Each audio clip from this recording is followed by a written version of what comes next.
Hello dear students, today we are going to see the elastic potential energy in a stretched wire.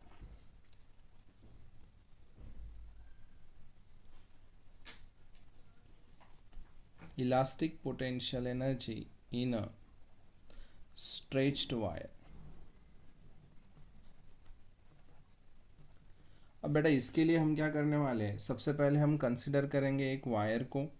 मान लो कि यह है हमारे पास cylindrical wire, और इस सिलेंड्रिकल वायर का जो हम इनिशियल लेंथ लेने वाले हैं वो है L, और हम मान के चलते हैं कि इसका जो क्रॉस सेक्शनल एरिया होगा वो होगा A।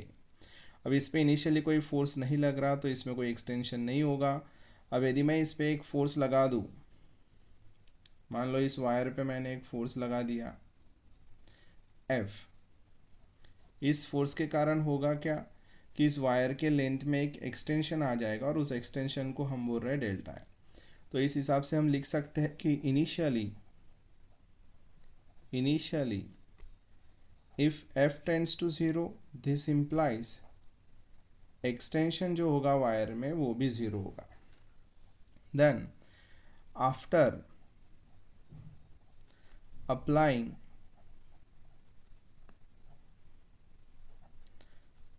फोर्स F, यदि मैं फोर्स F लगाऊं तो इस हिसाब से जो वायर में एक्सटेंशन आएगा वो एक्सटेंशन देखने को मिल रहा है डेल्टा है। तो हम अभी जो हमने देखा कि इनिशियली फोर्स 0 था, बाद में फोर्स लगाएंगे तो उसमें एक्सटेंशन आएगा, तो हम यहाँ से क्या लिख सकते हैं कि जो एवरेज इंटरनल फोर्स होगा, average internal force for delta L, वो हम लिख सकते हैं कि equal to initial force plus final force by 2, तो that will come out to be F by 2। Now on the basis of this average internal force हम लिख सकते हैं कि जो वर्क डन हमने किया है इस डेल्टा एल एक्सटेंशन के लिए, that work done will be equal to average internal force into delta L. तो जो हमारा एवरेज इंटरनल फोर्स है वो है F by 2, और जो हमारा एक्सटेंशन है डेल्टा एल। यही हो गया बेटा हमारा वर्क डन। अब ध्यान देना, ये जो हमने वर्क डन निकाला है ये वर्क डन ही as a potential energy, elastic potential energy करके स्टोर्ड होगा स्ट्रेच वायर में। पर इसको थोड़ा हम मॉडिफाई भी कर सकते हैं, that multiply and divide by volume.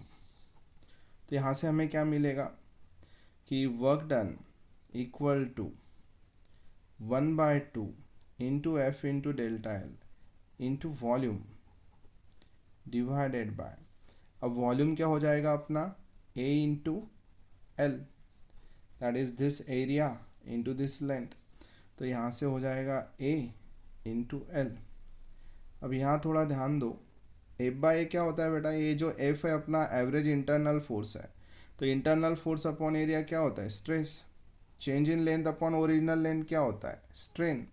तो वर्क डन क्या हो जाएगा, half into stress into strain into volume. This is our stress और this is our strain, and this work done will stored as a elastic potential energy। तो let us say कि हम denote कर रहे हैं elastic potential energy be denoted by U। तो U का formula हो गया अपने पास U equal to 1/2 into stress into strain into volume. अब यहीं पे एक और टर्म हम स्टडी करेंगे, जो टर्म होगी अपनी एनर्जी डेंसिटी। तो जो हमारी एनर्जी डेंसिटी होती है बेटा, वो एनर्जी डेंसिटी होती है एनर्जी पर यूनिट वॉल्यूम, और हम यहाँ पे एनर्जी डेंसिटी को स्मॉल यू से डिनोट करेंगे। I am using this notations as per the NCERT। तो ये जो अपनी एनर्जी डेंसिटी हो जाएगी ये हो जाएगी 1/2 into stress into strain and this is what the formula of energy density is. So very shortly we will see several numerical based upon this elastic potential energy in a stretch wire. Thank you so much.